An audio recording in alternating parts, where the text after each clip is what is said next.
ഉസ്താദെ, ഒരു സംശയം. മുജാഹിദീങ്ങളോട് സലാം പറയാൻ പാടില്ല എന്നൊക്കെയാണല്ലോ കേൾക്കുന്നത്. അപ്പോൾ അവരുടെ പള്ളിയിൽ നിന്ന് ബാങ്ക് കൊടുക്കുന്നത് കേട്ട ജവാബ് ചെല്ലാൻ പറ്റുമോ?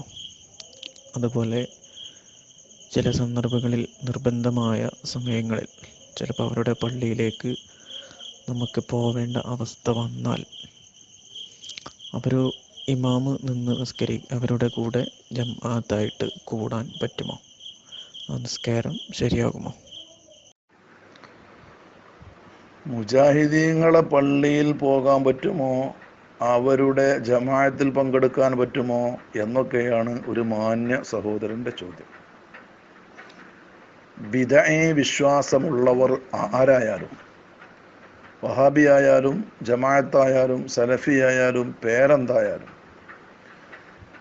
തബ്ലീഗായാലും ബിദഈ വിശ്വാസമുള്ളവർ അഥവാ മുബ്തദിഅ, അവരോട് സലാം പറയൽ സുന്നത്തില്ല. മുബ്തദിഅ ബിദഈ വിശ്വാസമുള്ളവർ സലാം പറഞ്ഞാൽ അത് മടക്കൽ നിർബന്ധവും ഇല്ല. പക്ഷെ അവരുടെ പള്ളികളിൽ നിന്ന് സ്വഹീയായ ബാങ്ക് കേൾക്കുന്നു എങ്കിൽ ബാങ്കിന് ഇജാബത്ത് ചെയ്യൽ സുന്നത്ത് തന്നെയാണ്. നിർമ്മിച്ചത് അവരാണ് എന്ന് കരുതി പള്ളിയുടെ ഹുർമത്ത് നഷ്ടപ്പെടുന്നില്ല.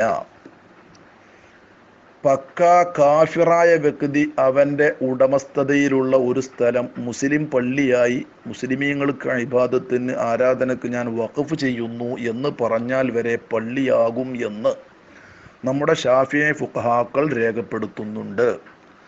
അതുകൊണ്ട് ഉടമയായ സ്വഹിയായ നിലക്കൊരു സ്ഥലം ഒരാൾ വഖഫ് ചെയ്താൽ അത് പള്ളിയായി വഖഫാകുന്നതും പള്ളിയുടെ മഹത്വം അവന് ആ സ്ഥലത്തിന് ലഭിക്കുന്നതും ആണ്. ഇങ്ങനെ സ്വഹിയായ നിലക്ക് പള്ളിയാകും വിധം വഖഫ് ചെയ്യപ്പെട്ട സ്ഥലം ഇന്ന് വഹാബിയുടെയോ ജമാഅത്തുകാരൻ്റെയോ മൗദൂദിയുടെയോ തബ്ലീഗിൻ്റെയോ കയ്യിലാണെങ്കിൽ പോലും പള്ളിയുടെ ഹുർമത്തും പള്ളിയുടെ മഹാത്മ്യവും പള്ളിയുടെ കൂലിയും അതിന് കിട്ടുക തന്നെ ചെയ്യും. ഭരണകർത്താക്കളോ കമ്മിറ്റികളോ ആരാണെങ്കിലും പള്ളി വഖഫ് ചെയ്തത് സ്വഹിയായ നിലയിൽ ആണെങ്കിൽ ആ പള്ളിക്ക് പള്ളിയുടേതായ വഖഫിൻ്റെയും പള്ളിയുടേതായ വിധികളും ലഭിക്കുക തന്നെ ചെയ്യും. പള്ളിയിൽ നിന്ന് നിസ്കരിച്ച പ്രതിഫലവും ലഭിക്കും. മസ്ജിദുൽ ഇറാറ് പോലെ നിയ്യത്ത് നന്നാവാതെ യഥാർത്ഥ സ്വഹിയായ വഖഫ് ഇല്ലാതെ ആണെങ്കിലല്ല ഈ പറഞ്ഞത്. അതാണ് ഞാൻ വീണ്ടും അടിവരയിടുന്നു. സ്വഹിയായ നിലക്ക് വഖഫ് എത്രയോ പള്ളികൾ യഥാർത്ഥ സുന്നത്ത് ജമാഅത്ത് കാലങ്ങളോളം നിർവഹിച്ചിരുന്ന നല്ല നല്ല പള്ളികളൊക്കെ മുജാഹിദുകാരും ജമാഅത്തുകാരും തബ്ലീഗുകാരും പിടിച്ചെടുത്തത് വരെയുണ്ടല്ലോ. അതൊക്കെ വഖഫും മറ്റുമൊക്കെ വളരെ സ്വഹിയാണ്. ഏതാവട്ടെ, ചുരുക്കി പറയുന്നു, സ്വഹിയായ വഖഫ് കൊണ്ട് പള്ളി യഥാർത്ഥ പള്ളിയാകുന്നതും ആ പള്ളിക്ക് പള്ളിയുടെ വിധി ലഭിക്കുന്നതുമാണ്. പക്ഷേ ജമാഅത്ത് മുജാഹിദാദി തബ്ലീഗാദി ബിദഈ വിശ്വാസമുള്ളവരുടെ ജമാഅത്തിൽ അവരോട് തുടർന്ന് നിസ്കരിക്കരുത്. അങ്ങനെ അവരോട് തുടരുന്നതിനേക്കാളും ബലിൽ ഇൻഫിറാദു അഫ്ളലു, ഒറ്റക്ക് നിസ്കരിച്ചാലും അതാണ് പുണ്യം. അവരുടെ ജമാഅത്തിൽ കൂടാൻ പാടില്ല.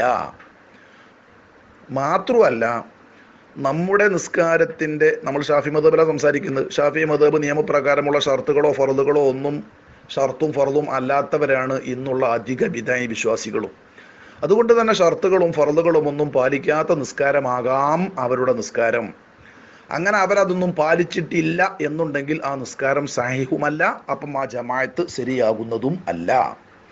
നമ്മുടെ ജുമുഅ ഖുതുബയുടെ ഷർത്തുകളോ നിബന്ധനകളോ പാലിക്കാതെയാണ് അവർ ജുമുഅ ഖുതുബ നിർവഹിക്കുന്നത് എങ്കിൽ ആ ജുമുഅയും സ്വഹീഹ് അല്ല. അപ്പോൾ നമ്മുടെ ഷർത്തുകളും ഫർളുകളും പാലിക്കാതെ അവർ നിർവഹിക്കുന്ന ജമാഅത്തോ ജുമുഅകളോ സഹീഹല്ല. അതിൽ കൂടിയാൽ നിസ്കാരം സ്വഹീഹ് അല്ല. നേരെ മറിച്ച് നമ്മുടെ എല്ലാ ഷർത്തുകളും ഫർളുകളും ഒക്കെ അവർ പാലിക്കുന്നുണ്ട്, എന്നാൽ നിസ്കാരം സ്വഹീഹ് ആണെങ്കിലും വിശ്വാസം പിഴച്ചു എന്നതിൻ്റെ പേരിൽ മാത്രം ആ ജമാഅത്തിൽ കൂടൽ കറാഹത്താണ്. ജമാഅത്തിൻ്റെ പുണ്യം നഷ്ടപ്പെടുന്നതാണ്. ഒറ്റക്ക് നിസ്കരിക്കലാണ് നല്ലത്. ചുരുക്കത്തിൽ ഒരു വിധേനയും അവരുടെ ജമാഅത്ത് ജുമുഅകളിൽ നാം പങ്കെടുക്കാതിരിക്കാനാണ് ശ്രദ്ധിക്കേണ്ടത്. പള്ളി യഥാർത്ഥ വഖഫാണെങ്കിൽ ആ പള്ളിക്ക് പള്ളിയുടേതായ ഹുർമത്ത് നാം നൽകേണ്ടതും ആണ്.